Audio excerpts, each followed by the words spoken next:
ଏବେ କେନ୍ଦ୍ର ସରକାର ଏବଂ ରାଜ୍ୟ ସରକାର ମିଶିକରି ଉଭୟଙ୍କର ଉଦ୍ୟମରେ ଗୋଟେ ନୂଆ ପଟ୍ଟା ଆମେ ଇଣ୍ଟ୍ରୋଡ୍ୟୁସ୍ କରୁଛୁ। ସେ ପଟ୍ଟାଟା ଇଲେକ୍ଟ୍ରୋନିକ୍ସ ଚିପ୍ ଯୁକ୍ତ ପଟ୍ଟା ହେବ। ତା ଅର୍ଥ ହେଲା ଯେଉଁ କ୍ୟୁଆର୍ କୋଡ୍ ସେଥିରେ ଲାଗିବ ସେଟାକୁ ସ୍କାନ୍ କଲେ ସେ ନିର୍ଦ୍ଦିଷ୍ଟ ଜମିର 50-100 ବର୍ଷର ପୁରା ଅତୀତ ଜଣା ପଡ଼ିଯିବ। ସର୍ଭେ ସେଟଲମେଣ୍ଟ ସମୟରେ କ'ଣ ହେଇଥିଲା, ପରବର୍ତ୍ତୀ ସେଟଲମେଣ୍ଟ ସମୟରେ କ'ଣ ହେଲା, କିଏ କାହାକୁ ବିକିଛି, ଯେଉଁଟା ଆମେ ଇସି ଆପ୍ଲାଏ କରୁଛୁ ବର୍ତ୍ତମାନ।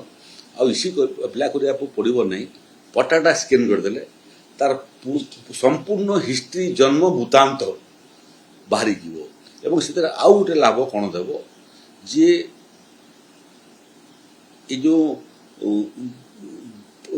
ଠକମାନେ ଯେଉଁ ଜମି ବିକ୍ରି କରିଦେଉଛନ୍ତି ଲୋକଙ୍କୁ ଭୃତେଇ କରି, ଇଏ ଚିପ୍ସ ଆସିଗଲେ ପଟ୍ଟାରେ ବି ଚିପ୍ସ ରହିବ, ଇଲେକ୍ଟ୍ରୋନିକ୍ସ ଚିପ୍ ରହିବ ଏବଂ ତହସିଲ ଅଫିସ ଆର୍ଆଇ ଅଫିସ ମାନେ ମଧ୍ୟ ସେ ଚିପ୍ସ ସାଙ୍ଗେ ଯୋଡ଼ିକି ରହିବେ। ତେଣୁ କିଏ କାହାକୁ ଠକିକରି ଜମି ବିକ୍ରି କରିବା ପାଇଁ ଉଦ୍ୟମ କଲେ ସାଙ୍ଗେ ସାଙ୍ଗେ ଆର୍ଆଇ ତହସିଲ ପର୍ଯ୍ୟନ୍ତ ତଥ୍ୟ ଖବର ପଳେଇ ଆସିବ ଯେ କିଏ ଗୋଟେ ଠକିବାଟା ଆରମ୍ଭ କରିଛି ଏବଂ ଠକେଇ ହୋଇଥିବା ବ୍ୟକ୍ତିକୁ ସମ୍ପର୍କ କରିକି ଆମେ ତାକୁ ଠକେଇରୁ ମୁକ୍ତ ମଧ୍ୟ କରିପାରିବୁ।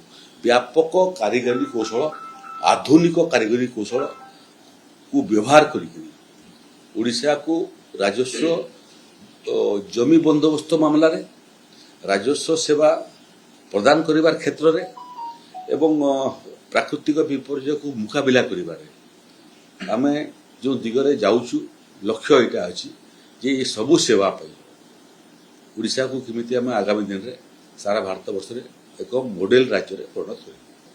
ଦେଖନ୍ତୁ ଆଉ ଗୋଟେ ସମସ୍ୟା ସେଇଟା ଯେଉଁଟା ଆପଣ କହୁଛନ୍ତି, ଏକ ତ ପ୍ରତ୍ୟେକ ରାଜ୍ୟରେ କେତେ ଆଇଏଏସ୍ ଅଫିସର ରହିବେ ସମସ୍ତଙ୍କର କୋଟା ଥାଏ। ସେ କ୍ରମରେ ଓଡ଼ିଶାରେ ଆଇଏଏସ୍ ଅଫିସରମାନଙ୍କ ସଂଖ୍ୟା ଟିକେ କମ୍ ଅଛି।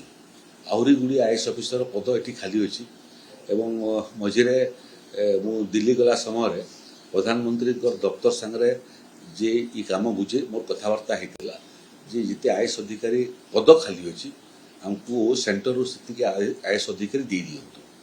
ଦ୍ୱିତୀୟରେ ଓଏଏସ୍ ଅଧିକାରୀଙ୍କ ସଂଖ୍ୟା ମଧ୍ୟ କମ୍ ଥିଲା, କିନ୍ତୁ ଏ 1.5 ବର୍ଷ ଭିତରେ ଯେତେ ଓଏଏସ୍ ଅଫିସର ପଦ ଖାଲି ଥିଲା, ଓଆରଏସ୍ ଅଫିସର ପଦ ଖାଲି ଥିଲା, ତାକୁ ଆମେ ଓପିଏସ୍ସି ମାଧ୍ୟମରେ ପରୀକ୍ଷା କରିକି ସେ ଆପଏଣ୍ଟମେଣ୍ଟ କରି ସାରିଲୁଣି।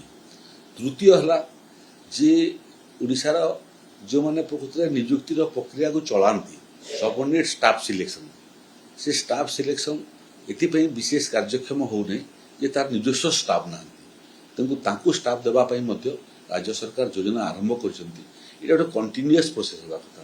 ଛୋଟ ବୁଝି ଦେଉଛି ମୁଁ, ଓଏଏସ୍ ଅଫିସରମାନଙ୍କର ଗୋପବନ୍ଧୁ ଇନଷ୍ଟିଚ୍ୟୁଟ୍ ଅଛି, ଆମେ ଟ୍ରେନିଂ ଦେଉ। ଆଇଏଏସ୍ରେ କ'ଣ ହୁଏ, କେତେ ସଂଖ୍ୟକ ଆଇଏଏସ୍ ପାଇବେ ତାର କାଲକୁଲେସନ୍ ଅଛି। ସେତିକି ସଂଖ୍ୟାକୁ ଟାର୍ଗେଟ୍ ଧରିକରି ୟୁପିଏସ୍ସି ଏକ୍ଜାମିନେସନ୍ କରାଏ। ଲାଲ ବାହାଦୁର ଇନଷ୍ଟିଚ୍ୟୁଟ୍ରେ ତାଙ୍କର ଟ୍ରେନିଂ ହୁଏ, ତାପରେ ତାଙ୍କର ପ୍ଲେସମେଣ୍ଟ ହୁଏ। ଓଏଏସ୍ରେ ସେଟା ନାହିଁ। ଆମେ ଏବେ ଯୋଜନା କରୁଛୁ ଯେ ନିରନ୍ତର ଭାବରେ ଓପିଏସ୍ସି ମାଧ୍ୟମରେ ଓଏଏସ୍ ଏବଂ ଓଆରଏସ୍ ପରୀକ୍ଷା କରିବୁ। ସେ ବର୍ଷର ଯେତିକି ଆବଶ୍ୟକ ଥିବ ପୁରା ସେମାନଙ୍କୁ ଗୋପବନ୍ଧୁ ଇନଷ୍ଟିଚ୍ୟୁଟ୍ରେ ଟ୍ରେନିଂ କରିବୁ। ଏବେ ଦେଖୁଥିଲି ମୁଁ କ'ଣ ହେଉଛି, ଇନଷ୍ଟିଚ୍ୟୁଟ୍ରେ ଯେତିକି ଟ୍ରେନିଂ ଦେବା ପାଇଁ ବ୍ୟବସ୍ଥା ଅଛି ସେତିକି ଓଏଏସ୍ ରିକ୍ରୁଟମେଣ୍ଟ ହେଇନି, ଅଧା ଜାଗା ଖାଲି। ଯେଉଁ ସମୟରେ ବେଶୀ ରିକ୍ରୁଟମେଣ୍ଟ ହେଇଯାଉଛନ୍ତି ସମସ୍ତଙ୍କୁ ଇନଷ୍ଟିଚ୍ୟୁଟ୍ରେ ସ୍ଥାନ ମିଳୁନାହିଁ। ତେଣୁ ଆଦୌ ଏଥିରେ ସନ୍ତୁଳନ ନଥିଲା। ତେଣୁ ରିକ୍ରୁଟମେଣ୍ଟ, ଅଫିସର୍ସ ରିକ୍ରୁଟମେଣ୍ଟ, ତାଙ୍କର ପ୍ରପର ଟ୍ରେନିଂ, ପୁଣି ରିଫ୍ରେସର କୋର୍ସ।